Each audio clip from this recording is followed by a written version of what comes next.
And I believe we are live for episode 2 of the Retro Slot Podcast, featuring JSniperton and some other guy with a beard. Yeah. What's What going is on? this? It's not a beard. That's a beard. That's a beard. Yo, I want to shout out Ash right now because we have been gushing about the art for the last 10 minutes since we started the call for this podcast. So good. Oh my God, she just nailed it. She nailed it again. Not that there was any expectation she wouldn't nail it. Just like we were just shocked as how well she nailed it. We were really happy about it. So once again, Ash kills it with the art. Yeah, thank you very much, Ash. Yeah. This week we got a bunch of cool stuff to talk about. We're going to talk about some retro news. We're going to talk about some Ninja Gaiden. And then we'll talk about a whole bunch of other weird stuff in between, I'm sure, as well. Oh, and I got 10 questions for JSniperton. Because he was unreciprocated last week. I'm so excited. I should probably bring that up in my Google Docs. What do you want to start with? We still don't have like a format for the show. We're gonna have to I guess we're feeling that out still. We can talk about like our weeks and how they went and stuff. You were on vacation. How did that go? Oh my God, it was so good. It was such a good vacation. So I played a new game. I don't know if you heard it. It was from a small indie developer in Scotland called Golf. It's a multiplayer game, and it's pretty good. You know, it's a high skill level game. It's easy to get into, but hard to master. You know, one of those games. Have you heard Robin Williams act on his whole stand up on golf? No. Oh my God, you have to listen to that. It's from his 2001 Broadway DVD, and then he goes into the Scottish accent. And he's talking about just whacking away. It's just, oh God, it's so good. I'm not gonna butcher it because it's just too good.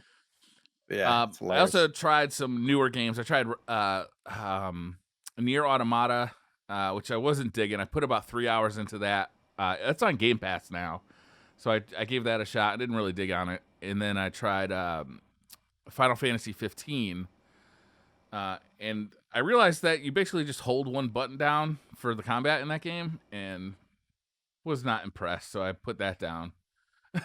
And then went back to playing Mario on the new 3D All-Stars Mario collection on the Switch. Yeah. And I was having much more fun with that. Have you been playing any of that? I haven't yet. Which one were you playing? I started with Mario 64, just because I kind of wanted to. I've been playing Mario 64 on a Nintendo 64 lately, and I just wanted to kind of feel like what the differences were, how it felt. And I gotta say, it feels pretty good. It's a lot of people are disappointed with that game because they didn't do like the widescreen thing, and it's only 720. They didn't do much to that game really. They just got it running, and it runs at 720p instead of 240, right? Right. I did look at. I watched a couple of people streaming it, and I will say it does look better. Oh yeah. Than like when I was like testing it and stuff. It's hard to play. You can actually see some detail and stuff. So it does actually look a little bit better. It seems like it's a lot more playable than actually playing it on the 64. Yeah, I mean the Nintendo 64 to me is one of the hardest consoles to go back to. It's just it not only suffers from that first generation of 3D ugliness, but it also has that weird like smearing to it. Like that. Yeah, you're talking about Vaseline. Yeah. And like the controller is weird. Like there's so many weird things about that console. Yeah. I mean, Mario 64, I think it's worth going back to that game on that console. But it's nice that you can play that game on the Switch now. And then I completely went by Mario Sunshine because it's not a good game, and started playing Galaxy, which is now in 1080p and is amazing. That game is so good. You're gonna make some enemies here. That's all right. That's kind of my favorite thing to do. I haven't played Sunshine yet, but yeah, I've never really played it either. To be honest with you, I don't really have a feeling on whether it's a good game or not. I know it gets a bad rap. Some people like it, some people don't. It always seemed weird to me that it was like a Mario game with like a jetpack. But whatever. We I've were never really watching played people it. off. You're like rinsing them off. They're all dirty and like rinsing Yeah. them off and stuff. But Galaxy is one of my favorite games. Like, it's up there for an Oh yeah, it's so all-time good. great game. It's so fun. It doesn't even like it's a weird Mario game because it doesn't look like Mario game, right? It looks like something else. Certain parts of it look like Mario. Obviously, Mario's in it. But it's just such a weird concept and it's so much fun. They just go crazy with it. It's a little disappointing that Mario Galaxy 2 isn't on that list, but I did actually play. I probably played, I don't know, 6 to 10 hours of Galaxy on the Switch. I played it on the Switch and on the TV. It looks great on the TV as well. I mean, how long is that game really? Probably not more than 20 or I 25 don't know. hours, right? Yeah, I don't know. I completed it when I first bought it on the Wii, but I don't really have a good feeling for how long it is. I do remember, like, how the gravity, like the planets kind of pull you from one to another and stuff. I always thought that was Yeah. pretty cool. Yeah, they do a lot of fun stuff with that.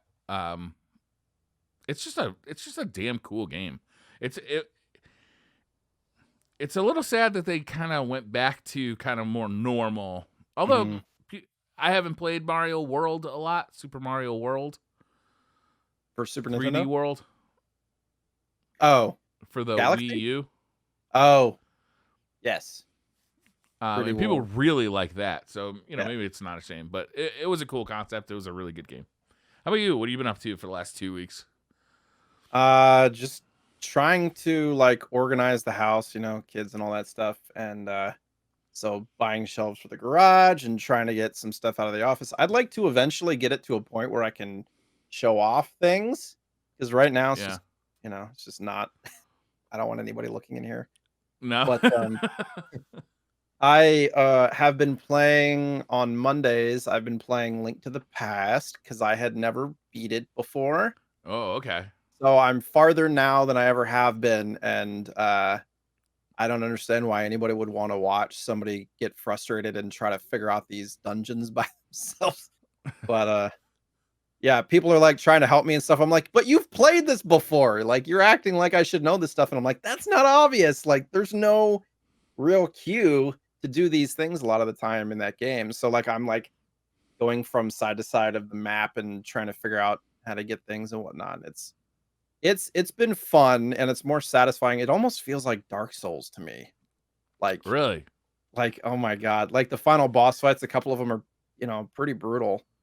And you have to have like full potions and full health and stuff. And I mean, it's been nice, and I'm really trying to challenge myself to beat these games that I've never beat before because there's a lot, Yeah.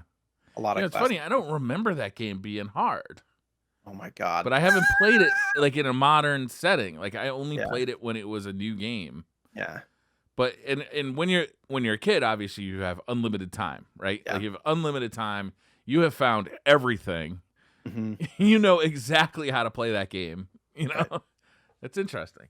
Did you ever use guides and stuff as a kid? Oh yeah, for Yeah, sure.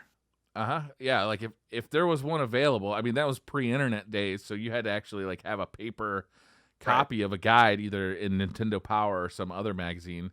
Um, yeah, absolutely. If I had access to one, I even remember calling like hotlines to get tips on a game because I was stuck and I was so frustrated, and they would charge you like $3 or $4 a minute to Is wait that the on Nintendo hold. one? What's that? Is that the Nintendo one? I don't know if I ever called the Nintendo one. The one I really remember calling was the Sega one. I don't know if it was a Sega specific one. It must have been because I was playing Phantasy Star. I want to say it was Phantasy Star 2, and me and a buddy were playing it, and it was like a sleepover kind of thing, and we were trying to beat it, and we were right near the end, but we were stuck as hell. Mhm. So we called up the hotline, and we had. Do you remember cordless phones? The long ass antenna? I Yeah, do, we had yeah. a cordless phone on speakerphone, and we started talking while we were on hold, and all of a sudden the phone starts beeping like it's off the hook. We realized that they had picked up, and we hadn't realized it. We had missed it. Like we missed it. They hung up on us because Oh, we no. weren't paying attention. Then I remember my mother got the bill for that. And she was You're getting charged on hold, good Yeah. lord. Oh yeah, you were getting charged just to be on hold. It was like a 900 number. You had to call. It was like it was expensive too. I don't remember the exact price, but it was like $2 or $3 a minute. How old were you? I don't Man, wanna age you here. I'm just Did your mom think it young. was one of those hotlines? Oh no, no, no, "What 900 number you calling?" no. She knew exactly my kind of idiocy.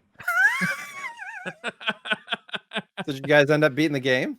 Yeah, yeah, we definitely did. I don't know if we did it that night, but we definitely beat it. I don't. Yeah, Link The funny thing is, I can't remember which Fantasy Star it was. Was it hmm. 2, 3, or 4?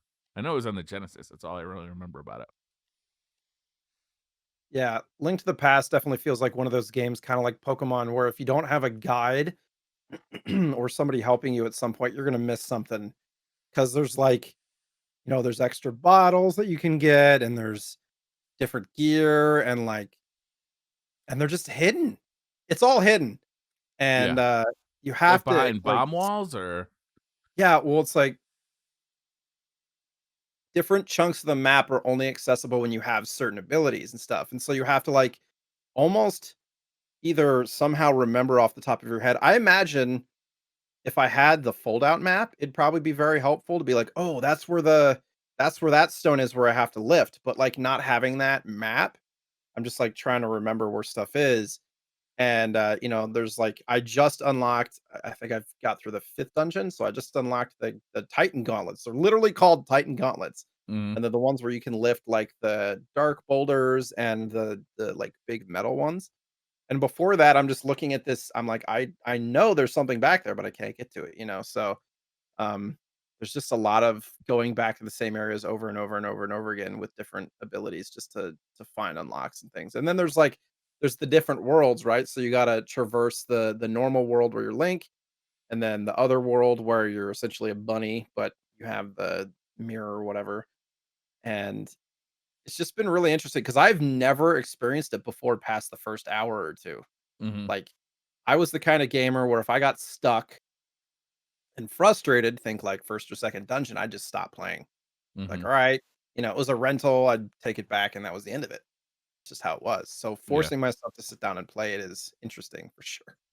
That is interesting, right? It's like because some of those games can be like the game we're going to talk about later is extraordinarily difficult. Mhm. But like if that was the game you got when you were a kid, like it might be the only game you got for 9 months. Like if you got a game for your Christmas and your birthday and that was it, you might be just this is your game now. Right. So they had to be hard. Yeah. Like you can understand why they're hard. Did you ever play A Link Between Worlds, which was I don't know if it was for the DS or the 3DS, 3DS. honestly. I have it, but no, I haven't played it, and I've heard Okay. good things. Yeah, it's very much like a spiritual sequel to A Link to the Past. I'll definitely have to keep that in mind. I don't know if like I want to stay on a Zelda kick or if I'll like come back to it later because there's so many, you know.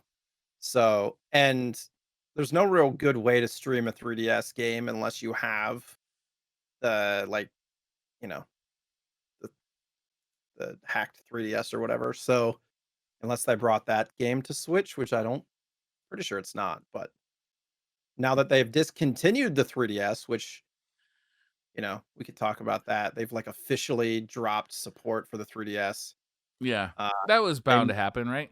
yeah. I mean, yeah, the Switch is just it impedes too much in that market, in my opinion. So Yeah. Like it's nice when that stuff stays available a little bit later. Um so that you can pick it up. Like if you want to play some of those older games, you can still pick it up. right. And I guess, the Switch has been out for what, 3 years now? So 3 years of 3DS and Switch, that seems enough. Yeah. But like it's weird to completely like will Nintendo ever do a handheld again? Like a proper handheld, you know? You Or will don't they think the just have Switch is a proper handheld? I mean it's so big. I'm just saying like I think they should probably make a mini version of the Switch, not the Switch Lite. I'm saying like condensed version of the Switch. Yeah. Smaller screen, smaller controls and stuff like that. But it's gonna end up looking like a Vita. But uh yeah, it's just really interesting how handhelds for Nintendo have been such a huge deal, especially for me. Just to not have them around is odd. Yeah. I mean, Small the form. Switch has got a foot in both of those worlds. To Right. me, it like having two handhelds at the same time seems a lot of people don't play the Switch on a TV at all, right? Is they only play in Sure. handheld mode or they only have the Switch Lite, you know? To me, it'd be a little weird to have two Nintendo handhelds out there. No, I agree. I mean, I'm not complaining about the Switch at all. I guess it's just part of the whole, Why do you hate the Switch? Let's talk about that. no, I really like the Switch. When they announced the hardware, I was like, "That's freaking awesome." But, I think just our society is going in we're in the phase, I think we go into phases where all screens are big. TVs are big, phones are ginormous, Switch is pretty big as far as screens go, tablets are big, and I think eventually we'll probably ride it back down where people will start to get sick of the big screens and we'll maybe taper it down a little bit again. Because 'Cause we've gone through that wave a few times, you think about, like, Yeah. the Game Gear was huge and, the DS was huge, and then we kinda made it smaller again, and then we had the 3DS XL and then the 2DS XL and all that stuff, so Yeah. I think eventually we'll kinda bring it down, but I guess maybe because 'cause I'm small, I'm short, that having all these giant things and then you have, like, the only thing that I don't like about it when I'm playing in, like, handheld mode is you got this giant handheld essentially, but, like, little Yeah. tiny itty bitty controls, like, Yeah. I swapped my Joy-Cons out for I don't know if you've seen these. They're like the Hori game grips yeah. where it's got like a full size Yeah, you analog can grip stick, a it, yeah. full size D-pad, full size buttons. It feels chunky and big. They don't work wirelessly, but as long as they're slotted into the Switch, they work great. Okay. I've been really happy with those because I got big meaty hands. Bare hands, yeah. And like the Vita, the biggest problem with the Vita for me was it was uncomfortable to play on. Like Yeah, it was it's like really small. yeah, which is weird. Like I think my favorite Game Boy is the Game Boy, like the original Game Boy, because you could actually hold on to the thing. It was like Yeah. something to grab onto. Like your hands didn't have to be all crumpled up, like to grab onto the thing. The Vita too, you had to Yeah. twiddle the back of it a little bit. I'm like, everything you're saying, I'm inputting, a woman in there, and Why's it gotta just be a woman? everything you're saying, and then you got to the twiddling the back, I'm like, "Well, I mean, still kinda works." I don't know why it's gotta be a woman. I mean, whatever floats your boat. I'm not judging. Yeah, I'll miss the 3DS. I think it was a wonderful console. Um, I'm glad that there's like emulation for it too. Like Mm, that's starting to really come out because it's been a hard thing. Like if you want to share your playthrough of a 3DS game or a DS game, it's not been easy for Twitch streamers or YouTubers, right? right. Like pointing a camera at the thing is not a good idea. It's always going to look like shit. Mhm. Um, like mods to get like HDMI out of those things have been rare and very expensive. So Mhm. it's nice to see some emulation. I think there's even emulation on the Switch now itself. Like you can download games, Oh, probably. Yeah, that would make sense. which is dope. I mean, you're still compromised because you got to fit two screens on one screen somehow. Yeah. But at least those games won't just die with the system that they're on. Mhm. Yeah, I'm waiting and somebody on Twitter mentioned the Polymega, and part of me is like, I'm just waiting for the next gen where it's like you can play all the original stuff too, with or without cartridges, whether it's PGA or not. And but being able to play retro games co-op or multiplayer with people online, first of Hmm. all, I feel like that's got to happen. Same thing with like 3DS games and stuff. Like they've had multiplayer and co-op forever, but you have to be in the same vicinity. Like we're in the time where I feel like they can transcend that, but it's gonna have to be a third party company at this point. So it'll be interesting to see. I think the Polymega has the hardware to do it, but they just have to see that and that potential market. The Polymega, for anybody who doesn't know what the Polymega is, it's a box that's going to be for sale at Walmart relatively soon. It's for pre-order now. I think it's going to cost between $400 and $500, and it's a box it's an emulation box. You can put basically any disk system into it, from like the PlayStation, TurboGrafx 16. I think you could do. I know you can do Sega Saturn. Geez, what other systems can you put in there? You can put a bunch of like CD-based systems in there, but they're They also don't. selling these blocks that click onto the thing and take cartridges. Mhm. So you can actually play your cartridges on it. My biggest problem with the Polymega is, though, it's all software emulation. Right. Well, originally was going to be FPGA, I and think then until they found out what FPGA meant, like the developers. I read an interview last night, and they're like, basically, we had to make the hard decision of scrapping that, or we may not have even released it at all.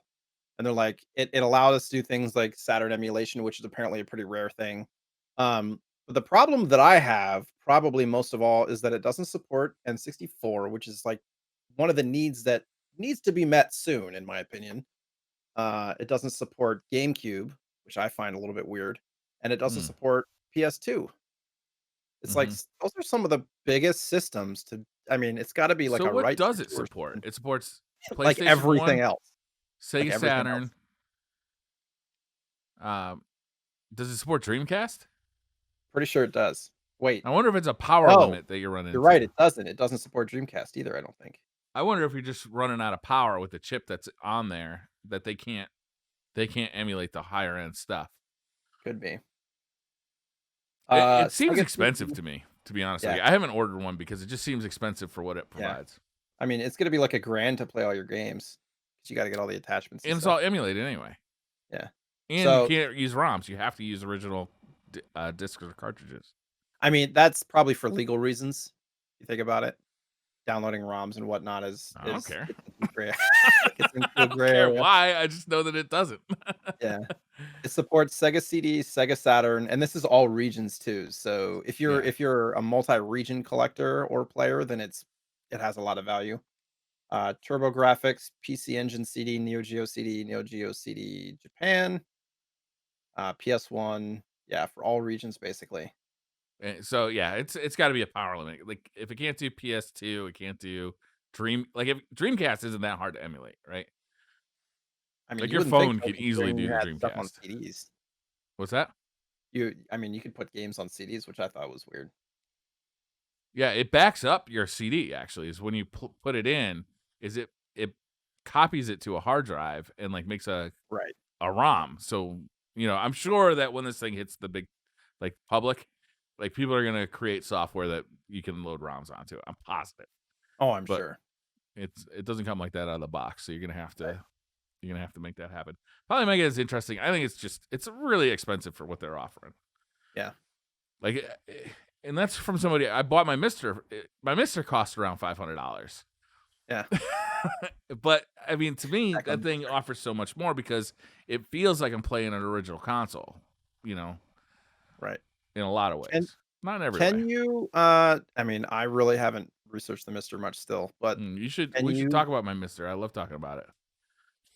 does it play N64 games? No, it's not powerful enough to do. Well, actually, so the people who know about this stuff, they don't say it's not powerful enough to play N64. They say it's a Herculean effort to actually, once you get into those more complex chips like Mhm. the PlayStation or the N64, it may just be such an effort to do it, like for somebody to sit down and make it happen, that it may be out of reach of humans, if you know what I mean. Yeah. So it I may did happen, I did but see somebody has a Twitter and I don't remember the name of it, and there's a project that they're working on, and it's like in the infancy of putting N64 on FPGA. They're currently like in, literally the pictures, it's just like a circuit board with wires coming out of it to a TV.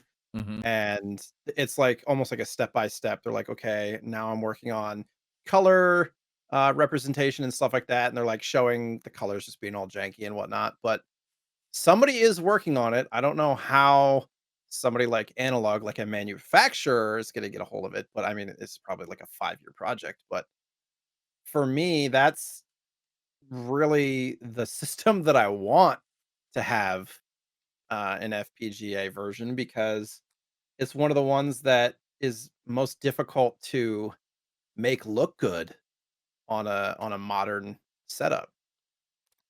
Yeah, I don't know if an FPGA is gonna help you there though. Well, it upreses a little bit, you know, you can put the little filters on it and whatnot to kind of like hone it in for whatever display you're working on. Yeah. I don't know. You might be right. It's a my N64, like my N64, I could turn off the blur filter on the end of it. You know, it's got a mod chip in it Mhm. that allows me to get RGB out. And it has like that it's like a little switch basically that you can turn off the blur filter. It just looks like that though. I mean, the N64 just looks like that. It's much like the PlayStation. There's nothing you're ever gonna do to a PlayStation that makes it look good. It's just, it's that early 3D, man. Like warping textures that are so low res Yeah. that on a modern display they're never gonna look right. I mean, I will say I'm really curious what they did with the 3D All-Star stuff because I do think that Super Mario 64 looks a lot better. Yeah, it looks fantastic. So, and I don't Yeah, think they did a ton. So it's like, okay, how do we do that for everything? You know, yeah. I think they just upres it to 720. I think I mean, that's that all they might be all really we did need. to it. Who I know knows? they replaced some voice samples as well. Anything specific voice sample wise that you can remember? There's something when you're fighting Bowser that it sounds like Mario calls Bowser gay Oh, in the original version, and they switched it out so it just says yeah. bye bye or something like that. I can't remember Okay. specifically. Um, I'm sure that That's not information what is I out there. expected at all, but yeah, it's Yeah, probably it's just oh, a weird voice sample. He doesn't actually call Bowser gay, right. but it sounds almost like he does. Like those old voice samples, kind of a little warbly, a Yeah. little bit crunchy. Wow. Yeah. Any other news come out this week? Well, there was some stuff that I found that's let me find it again. I mean, we were talking about the N64 controller earlier. Somebody's got a Kickstarter going for a wireless N64 controller, and it kind of looks um, I mean, it kind of looks like an Xbox controller, sort of. Yeah, the Brawler 64. I actually contributed to this Kickstarter. This is a wireless version of a controller that they already make. Hmm. That's wired. The Hmm. first generation, I guess, had some issues where if you pushed up on the stick, the analog stick, it would bump up against the bumper on the top. Oh no. But they fixed that in the second generation. People love it. People who love their N64 controllers still love this Brawler 64 controller. And I'm always excited to get a wireless controller, especially Hmm. if it's 2.4G and not Bluetooth, Right. which I think this one is. And it's pretty cheap, right? It's like $30. Something like that. Yeah. Yeah, that's pretty cheap for a working Nintendo 64 controller. Because And it would be the other kind of thing about the Nintendo 64 controller is they wore the fuck out like super yeah, fast. the joysticks. Yep. Yeah. So it's hard to find one that works really good. So it would kind of work kind of like an 8-bit Dio, right? Duo Yeah, I believe controller. so. Pretty solid. Yeah, you'll plug it into the controller port and then it just has like some kind of wireless communication. But yeah, their Brawler 64 controller is pretty good. It's pretty well liked. I haven't used it myself, but like from what I've read, people really like it. And to get a wireless one sounds great. Right. And it's got like a regular layout to it, right? It's not like the weird tri grip layout. It's just a Yeah. normal All layout. together. The left stick is where you think it should be. The D-pad is a normal D-pad. The other thing about the N64 controller, there's so many reasons the N64 controller sucks. It's like a long, long Some list. people love it, which is hilarious. Yeah, some do. Those we call those bad people who make bad decisions. These are not people to be trusted. The D-pad sucks. Like it's like the first time that I remember Nintendo making a D-pad that's kind of weird, and it's in like the wrong place. It's not as bad as the GameCube one. Or wait, the GameCube one.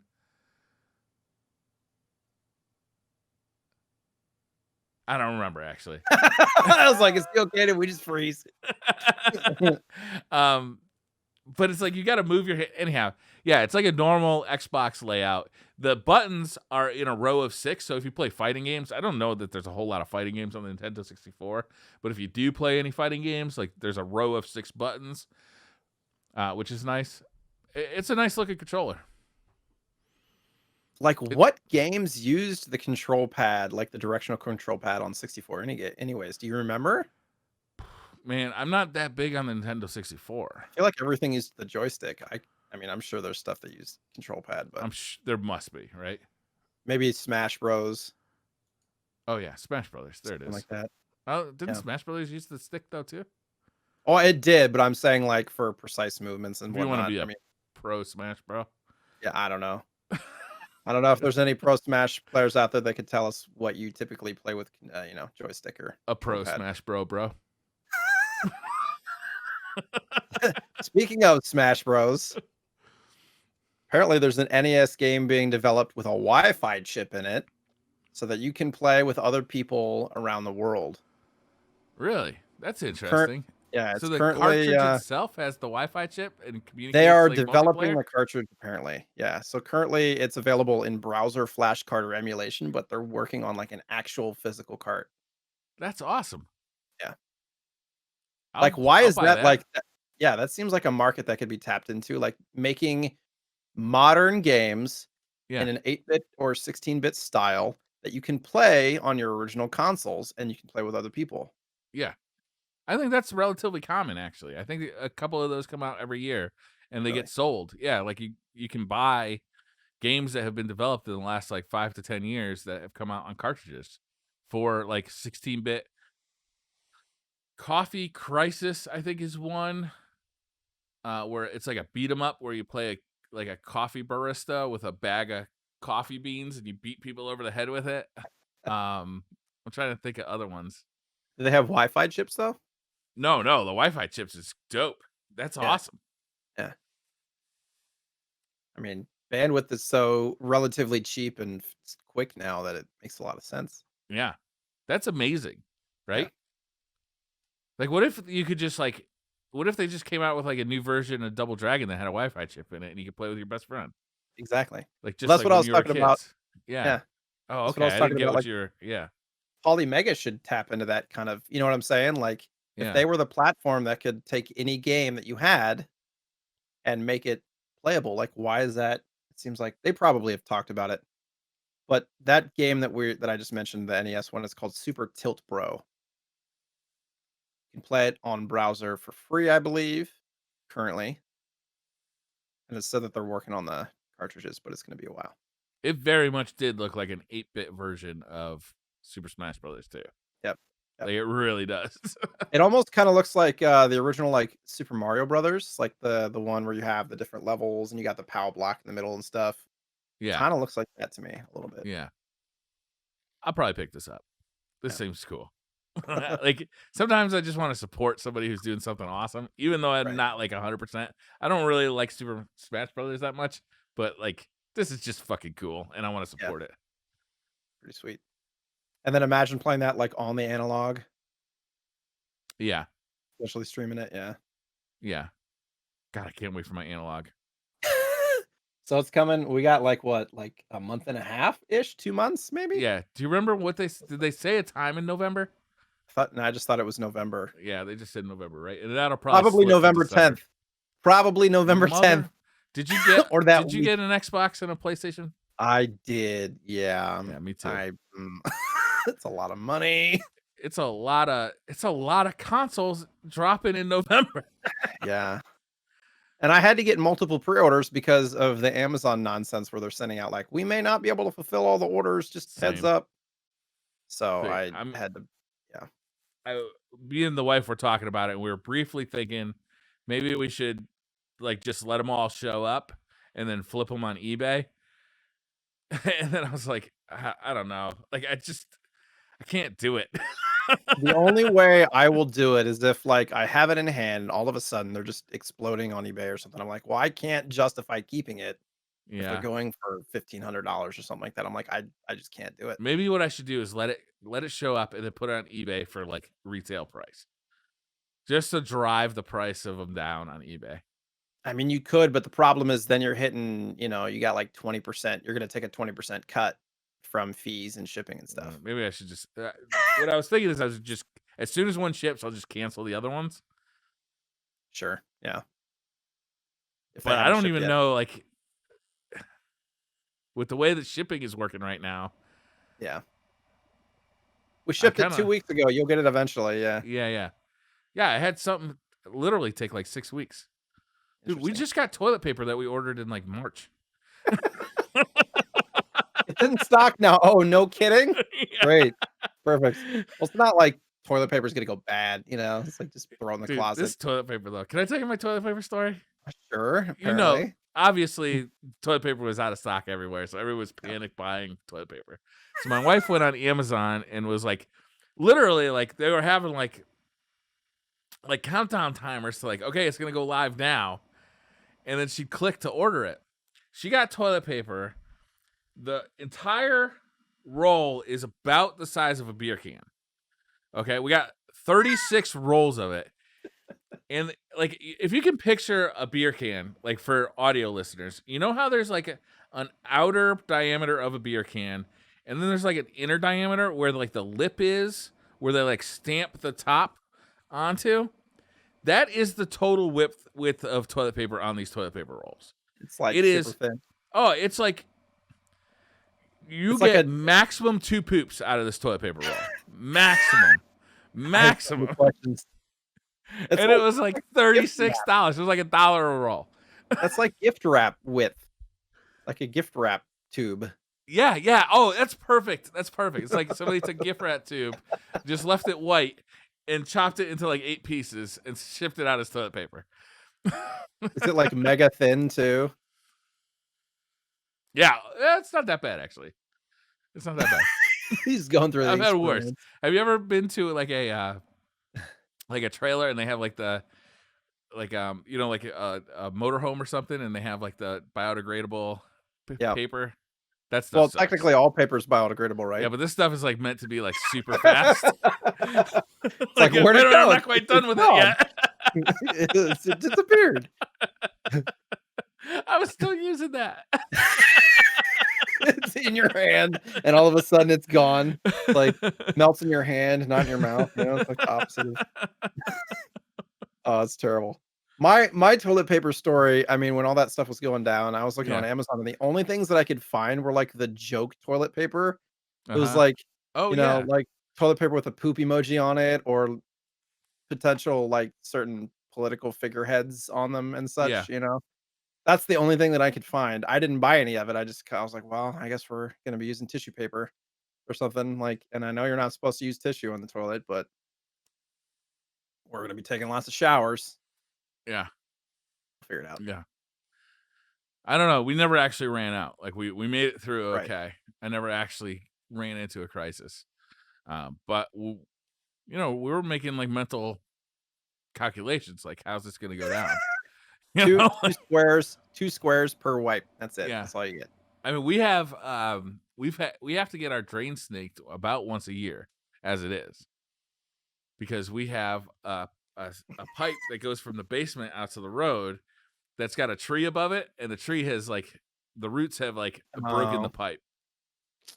So it's gonna be, I think it's around 10 grand to fix that, and we're just kind of like, we'll just get it snaked out until we a can. couple $100 to snake it. Yeah. Yeah, and we have to do that once a year. So like we're real careful about what we put down there. Like, and we had kids, so there were like Q-tips down there, and there were, you know what I mean. Like, Oh no. shit was going down there that wasn't supposed to be going down there. Socks. Yeah. Like, it's not just a magical hole. Why are there Beanie Babies down here? What's going on? What kind of adventures did Timmy the Beanie Baby just go on? Good What Lord. did he ever do to you? Is that our old goldfish? Great. Oh, all right. I was really excited about this next news item you put on the document. Mm-hmm. The Street Fighter 2 documentary. Yeah. Yeah. All Yeah, right. so there's a Street Fighter 2 documentary in the works, and there's a Kickstarter on the way. So this is like pre-announcement. Oh, And for some reason, I've been kind of into these documentaries. Like I've been literally like scouring Amazon Prime. There's a few there, and there's one on Netflix and all these different and they focus on specific things. Like you had the like Donkey Kong Championship documentary, which I thought was super fascinating, and then you had like the the King arcade of game Kong. one. Yeah, yeah, Yeah. King of Kong. Yeah, it was pretty fun. And so this one's gonna be Street Fighter 2, and I imagine it's gonna be similar to like the King of Kong, where they talk about how the game was made and all that stuff, and then they talk about the competition part of it. Because there was a lot, and that was like I feel like one of the first arcade games that really had that. Like we were talking about last week, you were talking about like you go into the arcade and everybody's lined up around the Street Fighter 2 machine. Yeah. Yeah. And so that's pretty cool to think about. I imagine it's going to be spanning most of the early '90s and whatnot. Yeah. I'm into Street Fighter. I love Street Fighter. I definitely will watch this. I'll probably like if the Kickstarter. Maybe I'll even donate toward the Kickstarter if I hear about the Kickstarter before it closes. But for the most part, I don't find that the King of Kong was awesome. But the reason that was awesome because it was covering such an amazing story Hmm. with what was that guy's name? Billy Mitchell and Yeah, Weedy. Was that his? What was the I other don't guy's name? remember. I'm bad with names. So the two guys who were competing for the high score in Donkey Kong in the early 2000s, like 20 years after everybody forgot about Donkey Kong altogether, these Mhm. guys were still in the thick of it competing for the high score. And Billy Mitchell was just this over the top personality. And the other guy, Weeby, I think his name was really this kind of like quiet, subdued guy who just loved playing Donkey Kong. It was just a wonderful story.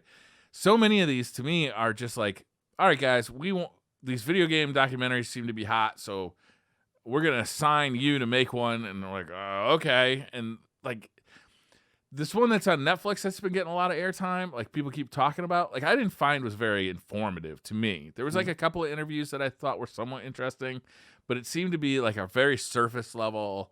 Like, here's video games. Remember video games from when you were a kid? You know what I mean? Like that Yeah, I seems to mean, be for what the so many general of them public, are. it's probably good as far as Netflix producing a show. You got to hit a wider market, so I understand that. They're trying to explain like the background of everything and whatnot. So for hardcores that know all that stuff, it's like, oh yeah, there's a couple little pieces of information here and there, but Yeah, yeah, I think it's definitely geared towards the kind of I, I would say layman, but I don't really like that word. Just the people that are that don't know all that stuff. yeah. Like YouTube is kind of like a weird thing because people can really deep dive into shit for unlimited time, right? It's like as much time as you want to talk about a topic, you can talk about it. And like you can make 6 videos over the course of 6 years, just kind of like, well, here's what we knew a year ago, here's what we know now, and then a year later, like people have like uncovered untold like there's a guy called I think it's called the video game historian, where Yep. this is what he does. He just makes videos, like good, well produced videos about the history of video games, and it's like he's got a back catalog that'll take you a week to get through, and there's 50 of those guys. Pretty So cool. it's Yeah, it's like tough, the lore of video games. Yeah, Pretty awesome that it's digital form too, because it'll be there forever. yeah, yeah. But the name of the Street Fighter 2 documentary is called "Here Comes a New Challenger." Okay, So keep your eyes out for that one. I will.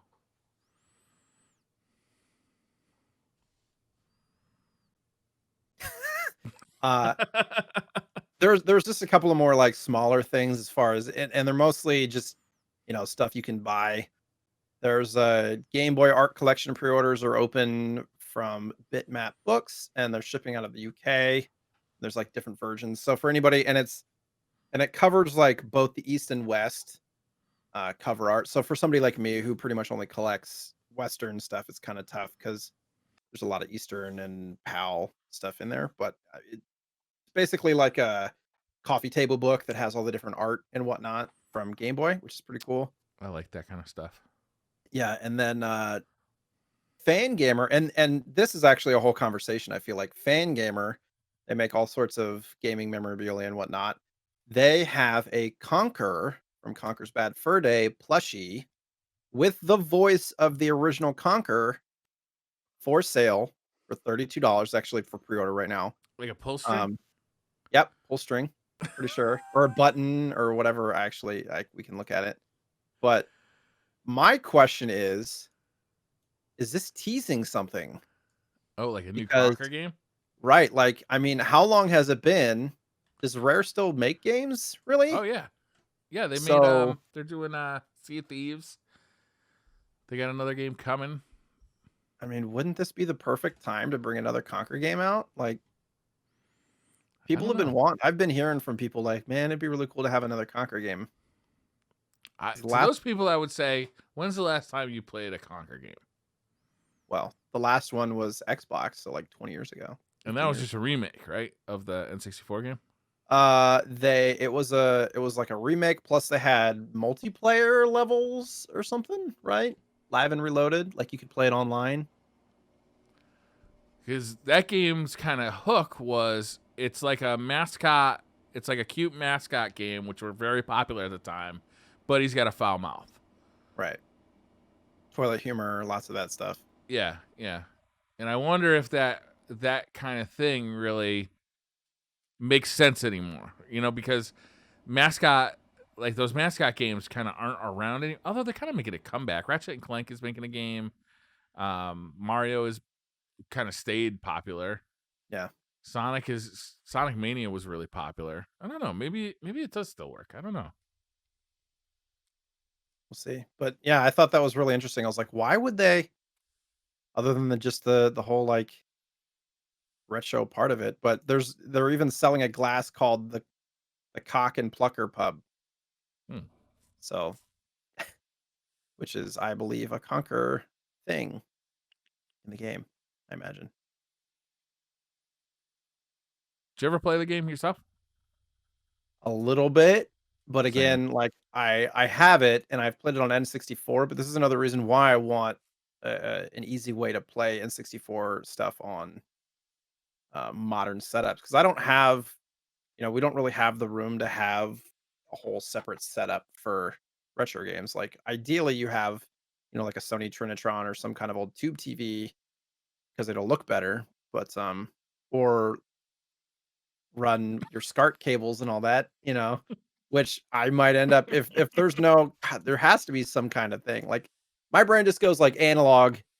Analog, those folks are really smart. They have to be coming up with something. That's where my brain goes, but I've been saying that for years now. So Yeah. who Yeah. knows? Yeah, I mean, I played the Xbox version of it. I didn't really like it, so this isn't. It's weird though. You're right. It is weird that all this time later they're coming out with a Conquer plush toy and like like all this other stuff. I wonder if it does mean there's a remake coming or a. If you put this game out again, where do you put it? Switch. Yeah, you think Nintendo? I mean, think about Yeah, I if guess they Nintendo would. remastered it the same way they did the Super Mario 64, even if it was like the original game, just like slightly touched up, probably would Yeah, sell fairly well. but you probably Or just if they port the did a Xbox proper version sequel, over. they could do that.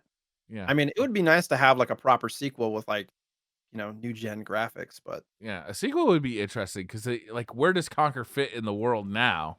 right. Would be actually a pretty interesting thing for them to make a sequel about, It's like right? walking around drunk in New York City and stuff.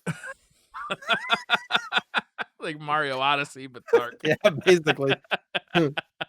Very dark version of Mario Odyssey. What do you want to do next? You want to do a Ninja Gaiden, or do you want to do 10 questions? We'll wait. We'll do the 10 questions at the end. All right. So should we talk about some Ninja Gaiden? So we did a poll this week. We asked you guys what Ninja game was your favorite Ninja game out of the 3 that we randomly chose, which were probably the best ones, I would say. Can There's you a think of lot of one? ninja games that are kind of under the radar. They're not Ninja super games popular. Ninja games were pretty popular for a while there. Ninjas in general, I think, right? Yeah. They were I pretty mean, popular for a while. somebody was like, "What about Ninja Turtles?" And we're like, "Yeah, that's a good point." I mean, they could have their own thing where you could just Yeah, say, "What's the best Ninja Turtles game?" totally. So many. I Yeah, haven't played any of the new ones. Like anything past Super Nintendo, I haven't played like at all. no. There's so many. Um, but so we put a poll up on Twitter. The choices were, I believe, Revenge of Shinobi for the Genesis, Strider for the Genesis, uh, and Ninja Gaiden for the NES, and of course Castle of Illusion, which the most deadly of ninjas is Mickey Mouse. So And I mean, question Ninja is Gaiden won by like a long shot. I was yeah, surprised yeah. by the lack of support from my Genesis brothers and sisters. So I was gonna ask because Strider has an NES version. Is it the same game or is it different? No, it's a completely different game. Okay. Strider was a weird one. Is they made a manga, a Japanese comic book. I don't know if you're familiar with that term. Yeah. Isn't it manga? Sure. I don't even know. They made that. They made the arcade version of Strider and the NES version of Strider all at the same time, but developed by three different like groups of people, but all as like a tie-in project. So the Mhm. NES version and the arcade version have basically nothing to do with each other, and then the Genesis version was basically a port of the arcade version. But It sounds I was just gonna say it sounds kinda similar of like the original Ninja Gaiden story too. yeah, it's very similar. It is. So Ninja Gaiden was an arcade game and a NES game at the same time, right? They both came out about the same time. They were being developed at the same time by different teams, and they're completely different games. Like, Yeah, the arcade game's a Double Dragon style beat 'em up, and Ninja Gaiden is the fast kind of platforming arcade game. yeah. The arcade game looked kind of cool to me. Like I had never before we started researching this stuff, I had never even heard of it or seen it before. And now I want to play it. It's like it is like a beat 'em up kind of game, like Double Dragon. You go to a casino, you go to the streets. It's kind of you got to jump between multiple levels, almost like Shinobi. It was kind of cool looking. Like I want to check it out. But the NES version is a goddamn classic. It needs Yeah, to be respected and observed for the genius that it is. right. Is there anywhere that you can play the Ninja Gaiden arcade game now? I'm sure it's on MAME. Okay. I was like, it looks like a Neo Geo game, but some people I did read when there's a death screen of Yeah, him, like, on a table with, like a buzz saw, totally like a like, double O seven kind of like. it's really brutal, and people were saying that they had, like, nightmares back then from that end Really? scene. Yeah, so, People are too sensitive. I mean, like, think about when we were kids, like, it's not like you can really control that stuff, but yeah, it was pretty brutal. So did you play Ninja Gaiden when you were a kid, or did you Oh, come to yes, it as an adult? absolutely. The first one, like, Yeah. I played it a ton. And I was saying to Briar before the show started that, like, I can hear the death screen in my head. I don't remember the exact notes, but like, "Doo doo doo doo doo doo," or something like that. Like, Yeah. that is like such a haunting thing because you die so many times. Yeah, you're definitely something you're gonna become very aware of because the game is brutally different. The great thing about this game is that it controls wonderfully, Yeah. but it's also brutally difficult. Like the enemy placement is placed in such a way that you basically have to memorize. Like once you get to like I'd say the third or fourth level, like Mhm. you basically have to start memorizing enemy placement because your reflexes just aren't going to cut it. And once you get to the sixth level, like you have to know exactly what to do for every enemy in that level. I feel like the biggest problem was like you said, you have to memorize stuff because if you don't, you could be mid jump and then there'd be an enemy that would come from off screen that you didn't see that would Yeah, just totally F you, like those birds yeah, or you know what I mean? Like you're mid jump and you're like, well, here comes the bird. I'm dead. Like, cause yeah, the 45-degree angle that you'd kind of like bounce off and go straight down into a hole conveniently placed for your yeah, doom, you know? yeah. You had this knockback mechanic it was a big knockback. It was like a Yeah. couple of inches on like a screen, and it would always. One of the jokes I heard about this game was that it's got a life bar, but you'll never know it because you always die from falling into a pit, like every time, because Pretty much. you do hit, like things do hit you, but the knockback always spits you off into a hole, like a an endless pit. But like you do have like a little bit of defense. You have a sword, you have some special weapons. Once you get the spin attack, if you can hold on to that spin attack, you're actually pretty damn powerful, and you can actually use that, to defend yourself pretty well. And it'll kill bosses in like one hit. Like it's that Mhm. powerful. But once you die, you lose it and it's just gone. And if it's not available on that level because they're really kind of stingy with the special weapons, like you might not get a special weapon for an entire level that you're playing. Right.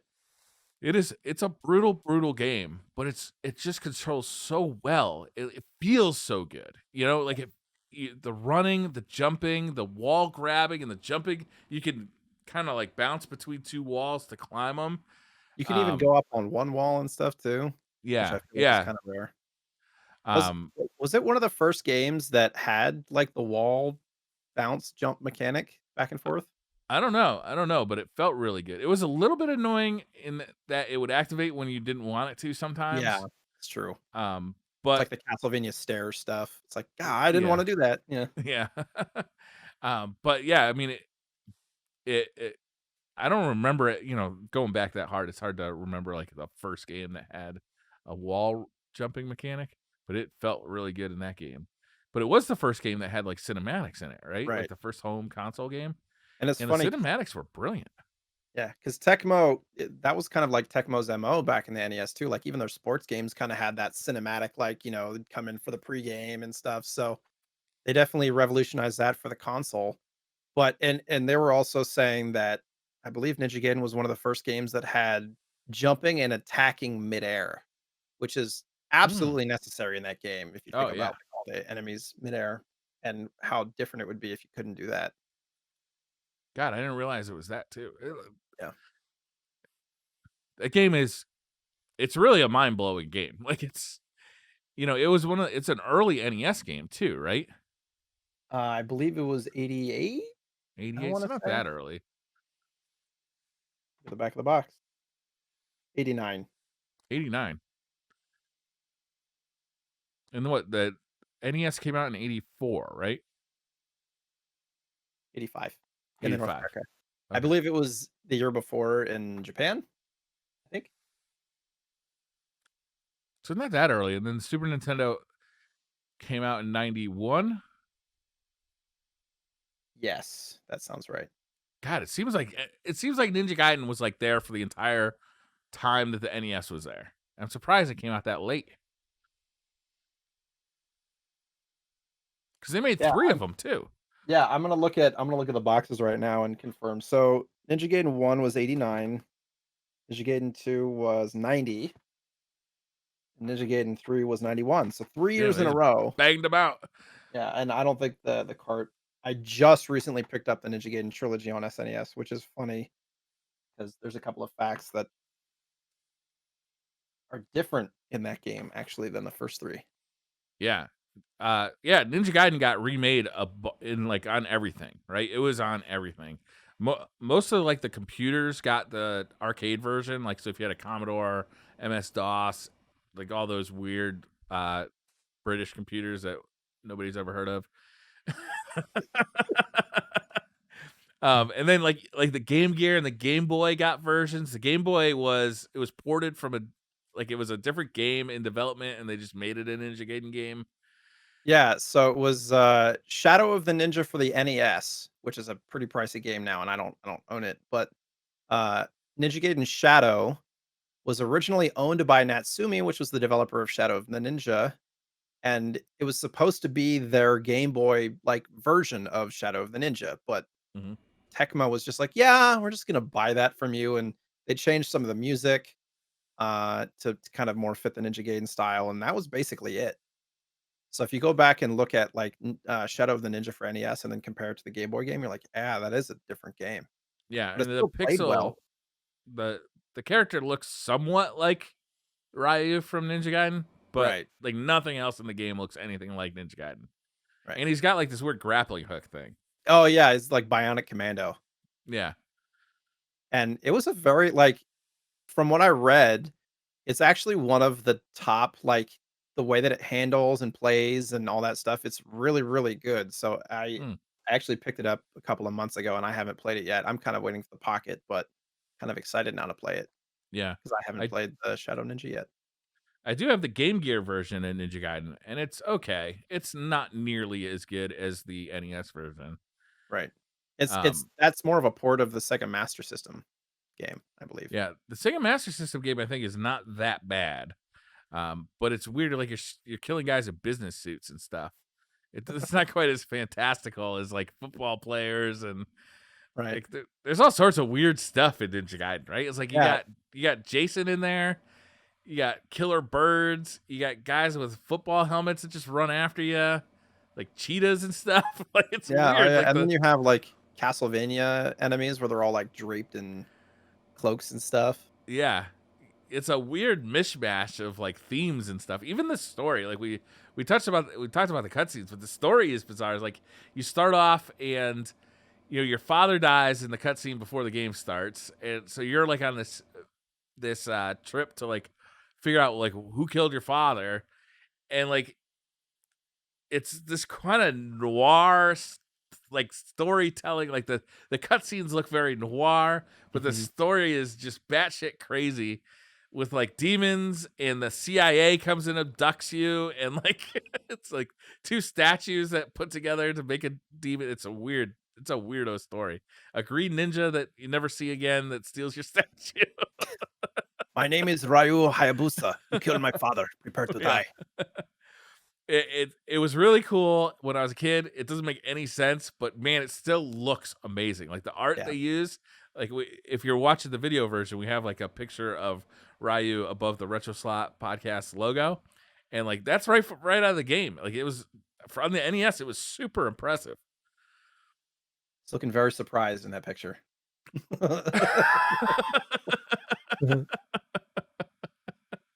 Um, I was gonna say because the trilogy, I just learned this. They remastered it basically for the SNES, but something they did. This is a fun fact. I have not played the third one yet, actually. Um, and Ninja Gaiden 3 was originally made extremely like a lot more difficult to combat game rentals because it was around the time that I believe in Japan they outlawed game rentals altogether, but they didn't do that in the North. So the developers were like, "Well, we're just gonna make it like impossibly difficult." So you only have what is it like 5 continues, and then you start over from the very, very, very beginning, and that's it. Like all of both the other games, 1 and 2, have unlimited continues. Yeah, 3 doesn't. Uh, yeah. the Super Nintendo version actually gives you unlimited continues. Oh, that's nice. The Japanese version gave you a password system for Really. Ninja Gaiden 3. Yeah, so you could actually turn your system off and like come back to it the next day and continue where you left off. But basically with no rentals there, they owned the game. It's really interesting that they did that separately for like North America. Yeah, they did that for a bunch of games. Like Castlevania 3 is famous for that. They actually nerfed some characters. Like the game is significantly harder in North America than it is in Japan because they knew that if they want to sell this thing, people can't beat it when they rent it overnight. Right. It's so weird how I had not even known that that was a thing until like 2 days ago. So, Yeah. I had always thought that Japanese games were harder when I was a kid. Like that was always really. the story that I heard around the playground was that Japanese games are way harder and they make them easier for the North American dummies. Maybe some of them are harder, but yeah, this one I didn't think it quite is a enough. mishmash. Yeah. Um, and then there's more. There's more Ninja Gaidens. There's the Turbo. Have you ever seen the TurboGrafx 16 version? No. So it's definitely a better looking in still screenshots. It's a better looking version of Ninja Gaiden, but it Really? does this weird thing where the parallax scrolling is reverse, and it just blows your mind, and it's unplayable. Like, So, like, going the opposite direction of a yeah, yeah. parade? It's just it doesn't work. It's just so weird that it's hard to play because it Is it just looks so weird like running. background graphics? Yeah, like in the background, it's scrolling in the wrong direction, and it just makes everything feel awful. I'm going to look at the video right now, just real Yeah. quick. What the? Yeah, I told you. What on earth? Like, otherwise, it looks really good, except That's for got to that be some one kind little of a thing. bug, right? Like I don't that, know. like it's like the best way I can describe it for anybody who's listening is there's a background still that stays perfectly in line with the character you're playing, and everything else is moving around it, but the background and the character stay exactly the same throughout the entire thing. It's Yeah. just like all the foreground and stuff is moving as you're running over it, but the background, there's one point, literally, I'm looking at a single tree branch with Ryu just like following him the entire time. It's so bizarre. I've never seen that before. Yeah, it's too bad because otherwise that thing looks amazing. You It know looks what like a that really probably good was? version. You know what that probably was? Is whoever designed it or did the art for that was like, yeah, we have like one still for the background. We don't have the budget to make the entire background for these levels. So we're Yeah. just gonna have the entire still just go with the character and we'll make it look like that. Like that's the only defense that I can give to this. Doesn't make any That's sense. a horrible error because Ninja Gaiden sold like gangbusters. They had trouble keeping it in stock in stores. For TurboGrafx? No, well, I think For for NES? NES for sure, but I know it was hard to find for the Game Gear when it was new because I remember looking for it because there weren't many good games for Game Gear. You had the Sonic games. Yeah, there's a couple of RPGs that are more rare. There's Battletoads for Game Gear. Yeah, You don't like Battletoads, I forgot. nah, I don't really like Battletoads. Discount Ninja Turtles. It's like Ninja Turtles and Double Dragon had a very difficult child. Yeah, yeah, man. Ninja Gaiden though, it's a fantastic game. I highly recommend it. It's super easy to play now, right? Like you can play it. Well, I guess it's not that super easy to play. How could you You play mean it? You'd have to emulate it or buy a cartridge in an NES, I guess. it's on Switch Live. First Is one it on is. Switch Live? Oh, okay. That's a great way to play it then. Yeah. So it's on there. It's on the NES Classic. I don't know if 2 and 3 are, but I know the first one is. The first one is the one, you know, that's just kind of a necessity. The Speaking first of the one is first the classic. The second yeah. one and the third one are still good games, but they're not nearly as legendary as the first one.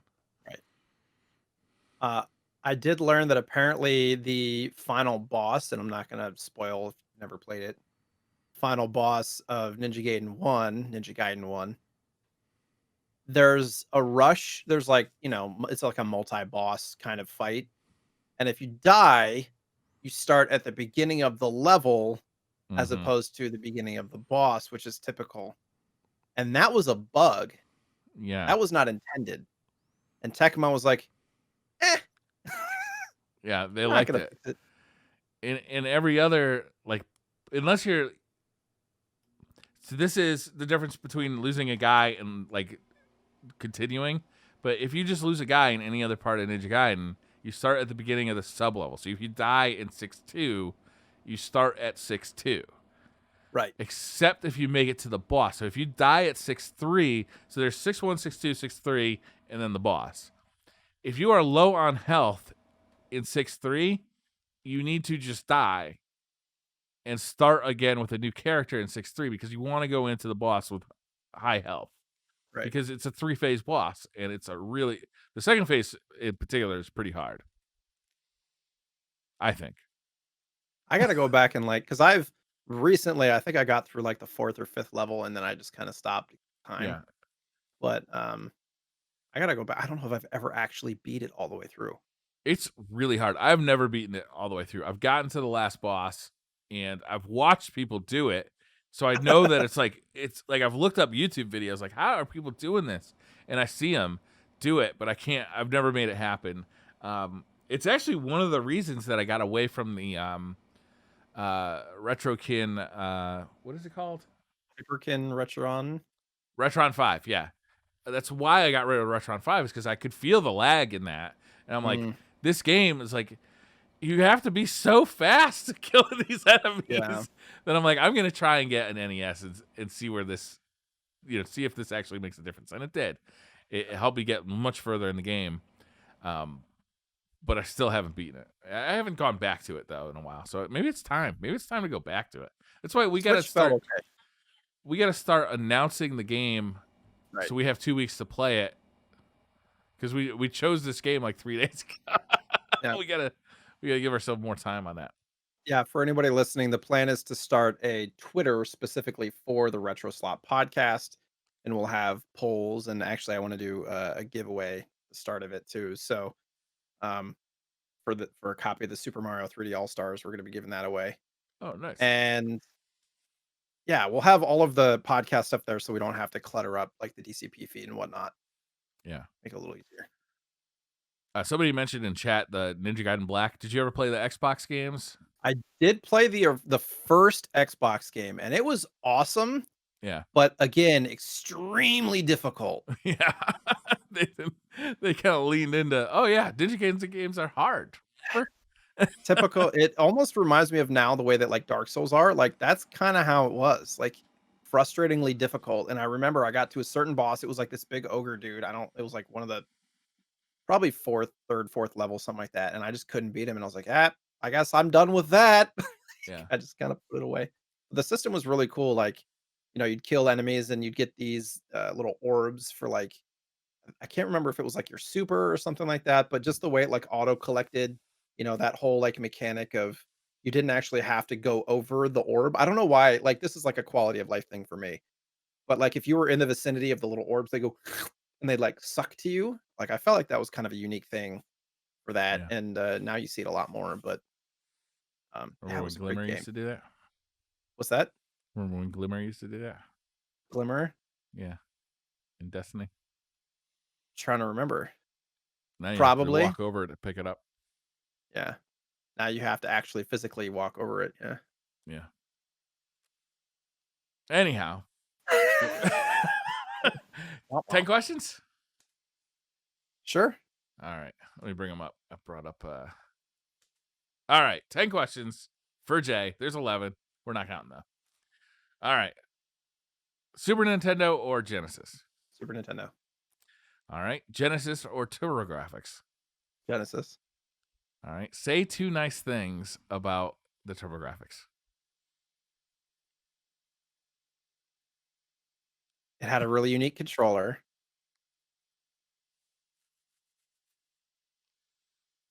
And I should play it. I've never played it. You've never played it at all? Nope. None of it? None. No kidding. What's the most expensive game that you've owned but you haven't played? Does testing count? I would say that's not playing it. You're just testing to see if it works. Little Samson. Oh, okay. That's the most expensive game. That's that's a pretty high price one. How much does that cost now? $900 or something? No, it's in the 1,500 range now Wow. because of COVID. I didn't pay that, but yeah. If you could have a complete collection for any console, which console would it be? SNES. What console did you miss out on that you'd like to go back and explore the library of? GameCube. What game did you love that you think is a bit shit now? A what? What game did you used to love that you think is a bit shit now?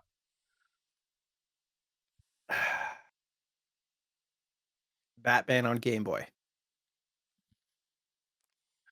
Cereal first or milk first? Cereal first. Good. First video game you bought with your own money.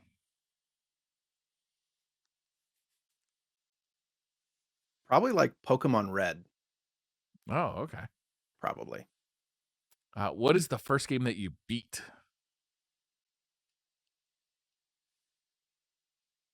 Super Mario Brothers 3. Yeah, that's a good one. Is there a game that you own that's too precious to sell? Shut up, Siri. Nobody asks you shit. Uh, Probably Super Mario RPG. Really? Yeah, Interesting. That's it. That's all the questions. cool. Went fast. It was 11 questions. It was one extra. It still went fast. Bonus question. I mean, do we want to talk about anything regarding those questions, or do we just want to like leave it how it is? I don't know, man. What do you want to talk about? You wanna explain why you've never played a TurboGrafx? Fucking monster. I don't even like who owned a like nobody I knew owned a TurboGrafx. I owned one because they were selling them Of for course like you did. $50 at the end of with a game. Actually, I think the most expensive game I own is Kadash, and it's for the TurboGrafx. What year was this? Were they selling for $50? I don't know. It was probably the mid '90s. Yeah, it was like 10. Yeah, there you go. Yeah, nobody I knew had a TurboGrafx. Like one person I knew had a Saturn. Uh One person I Yeah. knew had a Dreamcast. Like I didn't Oh, get really? any yeah, I didn't get any time with any of that stuff. The Dreamcast, like around me, was pretty popular. Nobody had a Saturn though. Yeah, Nobody. yeah, That thing was $100 more than a PlayStation, and played Clockwork Knight at launch. Like it was not impressive. yeah. Well, and you could just burn any game for Dreamcast too. That's what like my friend's like, look at the games that I have, and he like opens up his CD folder. It's like Yeah, they're all burned. Like, dang, got all of them. Dreamcast was amazing. Like at the time, I don't know if you remember, but it was the first console that did like 480p, like on the regular. It just looked so much better than the PlayStation and the Saturn. Like it was just a huge step up. Like they'd advertise NFL 2K on TV, and it was like that looks like real football. Like it looks like real football players. Like it was Right. amazing. Obviously, now it doesn't have that effect, but the TV technology was different then too. It was like the CRTs didn't have the resolution of modern TVs. I'm the same way though. Sega Saturn, I never even touched. But And now, like TurboGrafx, some of those games for Saturn 2 are like outlandishly expensive.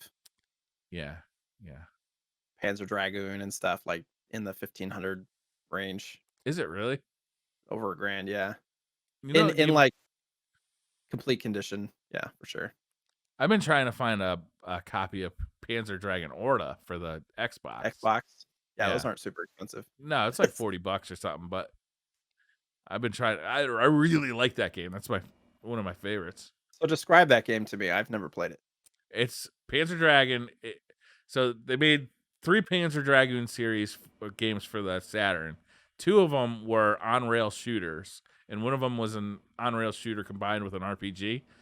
And then they made an Xbox one called Orta that was very much an on-rail shooter. It went back to the original 1 and 2, but it was much better graphics because it was on the Xbox. And if you have that game, it also now works with the Xbox One X at 4K. You can play it at 4K, and it looks stunning. Really Yeah, interesting. I yeah. wonder if the Series X is gonna like uphold any of that. I think it's gonna uphold all of it. That's pretty Yeah, dope. Digital Foundry did a good video about Xbox Series X backward compatibility, and it looks like it's gonna be really impressive. Games that had trouble running at 30 FPS or 60 FPS on the One X are gonna run pretty close to 60 at 4K on the Xbox 4. I like it. That's cool. But yeah, a lot of games that are on the compatibility list are just moving right forward because I think it's just a more powerful. It's Right. they're using DirectX 12, right? They own that. they're just making PCs, right? Yeah. I mean, it's gotten to a point where you're just building little mini PCs. Yeah. 'Cause and it's gonna go all digital at some point. I'm sure it will. Like Oh at, yeah. at some point, they're not gonna be able to produce discs anymore. It's just gonna go by the wayside. I don't know Yeah. whether that's 5 or 10 years, but I mean, I think it's gonna take a while just because people have such shitty internet. it's There's true. such a wide population of people. I was watching a documentary not that long ago. Speaking of documentaries, where a guy has a video game shop, and one of the services he provides is a network connection, so people can come and update their consoles because they buy new games, they bring it home, and it says you need to update your console to play this game, but they don't have an internet connection, or they have like some kind of data cap that prevents them from having their console connected to the internet. Hmm, it makes sense. Yeah. So until that's fixed, which is not going to happen in the United States anytime soon. When or where is that? Where was that store that you saw? Like, where is it located? I don't remember. I don't know that they said specifically where it was, or if it was specifically a documentary about video game, like classic video retro video game stores. So it's probably Oh, pretty easy to find, but I don't remember the name of it. was it on YouTube? No, it's probably on Netflix or Amazon Prime. Okay, I'll look for it. Sounds interesting. I feel like retro stores. I don't know if they're popping up more, but they're like starting to stand out a little bit to me. Yeah. Because they're being more of like an authority, and they're not just doing retro stuff. Like the one near me, like when it first opened, it's like, yeah, we don't do anything after like PlayStation 1. Like they didn't do like Xbox or any of that stuff. And at a certain point, they're just like, you know what? F it. They do Switch now. They do Xbox One. They do PS4. They do all of it. So it's like Yeah. literally anything you could ever want video game wise, you can get there essentially, or you can ask them. And it completely replaces like a GameStop or, the need for any of that kind of thing. Yeah. Their quality of service is way better. They have guarantees and, they test their stuff. So it's really interesting. I'm curious if that's like a nationwide thing or if it's just my particular local one. My game store is doing very much the same thing. I have a, retro game store very close to me, and they have PS4 games, Xbox One games, and Switch games. They take them in as trade, and actually, it's a great way to pick up a game that you missed on a new generation. I think what did I buy there recently? Oh, I bought the Nathan Drake collection, which Oh, was nice. Uncharted 1, 2, and 3, I believe, all on one disc for the PlayStation 4. I was like, oh, Sweet. I didn't even know this was a thing. I picked it up, like Pretty sure that they $12 or something. have. Trying to remember if they have that collection on. Do they have that collection for PlayStation 3 too? I don't know. Or is it just the individual ones? I can't remember. Yeah, and for like PS4, they had like all of the PlayStation 3 and 2 and 1 like box sets. I feel like they had, a lot of those. It's pretty cool. Ratchet and Clank and stuff like that. Well, when GameStop inevitably goes out of business, like there is a spot still for people who want to buy video games. Yeah. And like especially used video games. Video games are expensive. There's there's a theory I've had that like you could just imagine if you could somehow just have media from 5 years ago, how much money you would save. Right? You only listen to podcasts from 5 years ago. You only watch commercials from 5 years ago. You only watch TV shows from 5 years ago. Like, you're always buying 5-year-old technology. It's dirt cheap, Yeah. but to you, it's new. Like, what the fuck? Right. Like, what desert island can we go to where that happens? That iPhone 5 is looking fresh, friend. Yo, dude, I got a razor. It's dope. Yo, it's so. Got my razor for $20. Good, good. Imagine that. Like, you'd save so much money just buying 5-year-old stuff all the time, and it's still this stuff, especially in video games. 5-year-old video games are just as good as brand new video games. Turns out, Yeah. but they're like $5. I'm not rooting for GameStop to go out of business because I think it's going to throw the entire used game economy out. Like, it's just going to go crazy. I'm not Because, rooting for it either because I like the people that work at my local yeah, GameStop. Like, they're really cool people. folks that work there are super, super nice most of the time. It's just Yeah, like I have issues with their like top down, like the top level stuff. But if GameStop dies, then eBay will rule the used game marketplace. yeah. Well, Everything yeah. because GameStop, they actually have like set prices, and a lot of times you can actually find decent prices for like retro stuff, even though they're constantly like adjusting those prices. Like they don't always go at the same speed that like the market does. So Yeah. it's gonna be tough. Yeah, I mean, I think it's inevitable. I mean, they just run that company so poorly that to me, it's just a matter of time. I was concerned about ordering a PlayStation 5 from them because I didn't know if they'd be in business till November. Like I don't know, like it just seems like it's going so shitty for them on such a consistent basis that I have no idea when they're actually going to pull the trigger and just get out. What I think there's so what many things they could do to stay in business too. Like I was gonna ask, what do you think they could do? they could go back to selling some retro stuff. They could sell PC stuff. Like PC gaming is booming, right? And like locally, in most people's town, they don't have a place that sells any of it, right? There's no Micro Center. If there's a Best Buy, they have like 4 pieces of PC parts. Like there's none of it. You can't buy it anywhere. Maybe you got like a local guy who has like a couple of things, but mostly he just wants to fix your iPhone. I don't know. Like so GameStop has like an like sell the Razer gaming keyboard, sell the mice, sell the headsets, sell a few motherboards, a few processors, get people started. That seems an easy one. Retro gaming stuff, man, that's obviously making a huge comeback. I don't know if that comeback is going to last past the COVID stuff. I really don't know. I feel like there has to be some kind of facilitation as far as hardware that's gonna make it sustainable. There needs to be some way to play retro games with somebody else online, uh, and companies like Limited Run, like more of them pop up. There's the 8-bit, whatever it's called, starting to do like hard copies of things too, Mm-hmm. and make those games more readily available for a lot of people. Like, there's definitely a market there. Obviously, we've seen it, but my question is like, what if GameStop made some kind of service where they were like a subscription service or something? I'm trying to think of like what They that market tried that, I believe. They tried to become like a Netflix kind of service, didn't they? did Where they. you could go in there and you could basically use their used games as like a rental service. I vaguely remember that. Yeah, me too. I don't remember the details at all. Kind of like a GameFly, but like, Yeah, but you just go to the store and you can basically like I don't remember exactly the details though. That'll be something I look into for next week, yeah. or I forget to. It's so weird that like the one company that's still standing nationwide is like on the brink, and it just is so confusing to me. Yeah. Like, where do they go wrong? Is it a quality thing?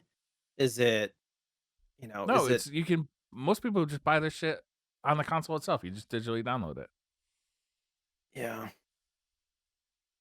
or you order it off of Amazon and just have it delivered to your house. it's true. Yeah, who wants to leave their house? I do. I'm dying to leave my house. Get me out of here, man. Help me. Went to a restaurant for the first time in like 7 months, Oh hell yeah! I bet that felt over the good. weekend. Like, we haven't been to a restaurant and, like, sat down in a restaurant since February. Yeah, Like, we remembered because it was, like, a month after our daughter was born, and it was, like, a whole big outing with a month-year-old, a one-month-old yeah. baby, and that was, like, the last time that we had gone to a restaurant. It was a sushi place. Did it feel good? Well, that was February, but yeah, the going, over the weekend, it was we were there for, like, 3 hours because, like, everybody was there, and it was outside, Yeah, and people were, like, spread apart, and, just stuff. It took a while. It started getting a little chilly, but yeah, I mean, it was a good experience. Had a beer, and yeah, I kind of forgot how to order stuff. Like, I felt bad. I was like I haven't been to a restaurant in 7 months. yeah. It's weird. Our place near me does it really good. You walk up, everything's outside now. They do have indoor seating, but nobody wants to sit out there. It's summertime. Um, you walk up to the front and they have like an outside hostess, and she just takes your phone number down, and then you go back to your car and you wait in your car for like it to be your turn, which is Mhm. awesome, right? Because like that's way nicer than standing in a lobby.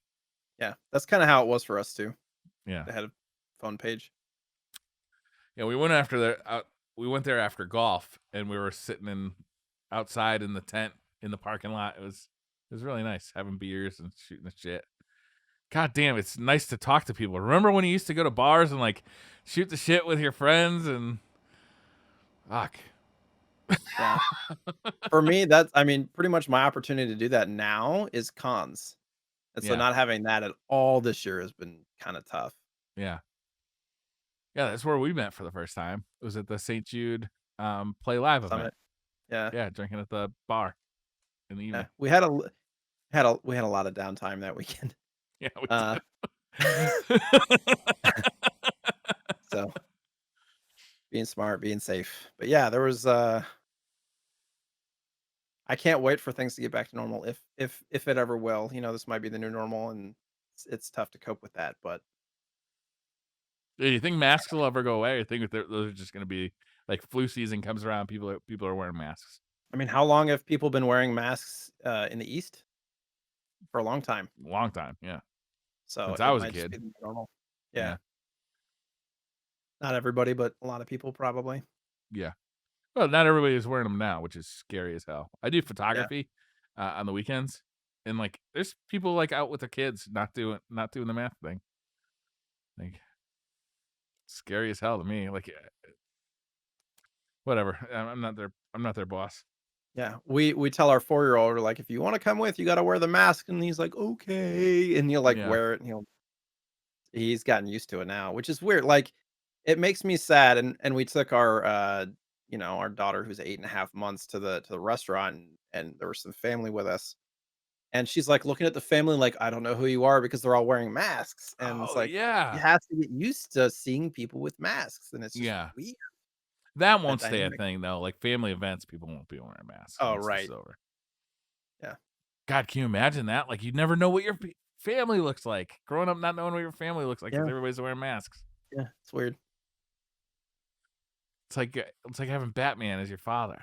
Like, I don't know what he looks like. I never seen Bruce Wayne before. He's got some shifty eyes, man. He's suspicious. It's like Ryu. All I see is his eyes. Should we We wrap didn't this talk one up? sure thing. The last thing I was just gonna mention that we didn't talk about was that there was actually a Ninja Gaiden anime. Yeah, this never And came out in the US, right? yeah, no, it didn't. And it was set between so After 2. after 2 and 3 is actually like a prequel, right? Is it? Because I know the Xbox one's a prequel. Really? Okay. Yeah. So yeah, I believe it's like it's actually pivotal to the story if you're paying attention to the story of Ninja Gaiden, which I know you are, right? I know you're. Yeah, it never came to the U.S. So like I'm sure now it's got like a fan dub, right? Probably. At Probably. least That'd actually be subtitles, worth checking out. I bet that'd be pretty good. It's probably available on YouTube. I'm sure. Somebody put it up there with a fan dub. I'm gonna look for it. Did you see the Castlevania anime that's on The one on Netflix? Netflix? Yeah, I haven't. No. Is it any good? it's pretty good. I don't like anime either, and I liked it. I found it pretty good. I like Castlevania though. I like Castlevania a lot. Yeah. Um, Those damn stairs. It's like the thing. Am I going up? Am I going down? What am I doing? yeah. So are you gonna keep playing Link to the Past till you finish it? Yes, and I probably will finish it next Monday. I think I have like 2 dungeons left. So we're a good fair way through it. And at this point I've committed and I'm trying to like learn how to enjoy it, but man, those dungeons are frustrating at times. Yeah. Holy moly. Like you're like the one last night that I went through, I probably went through it a dozen times before I finally finished it. Oh Dungeon, God. all the different floors and stuff. Yeah, I it's would have tough. looked up a guide before that happened, I think. I was like, oh, people in chat will help me, which they do, but a lot of times it's like they want to give me help before I've even tried. I'm like, okay, Yeah. it's tough to discuss because it's like, all right, I want to at least try it first, please. Thanks. Yeah. But yeah. All right. I think we should wrap this one up. Thank you to everybody watching. JSniperton, where can people find you? You can find me on Twitch, Twitter, and YouTube at JSniperton. And I stream in the middle of the night. So if you're ever up You and sure want to hang do. out, yeah. When you're usually sleeping is when I'm streaming. So there you go. That is a fact, Jack. I'm Briar Rabbit. You can find me on other DCP podcasts. We'll be doing DCP on Thursday. We also do side quests every Monday. We are planning on breaking these feeds out so that everybody can listen to just the podcast they want to. And that should happen very soon. Me and Tefty are working together on that. That should happen very soon. Thank you all for watching, and we'll see you next week or in 2 weeks. Thanks, everybody. Bye.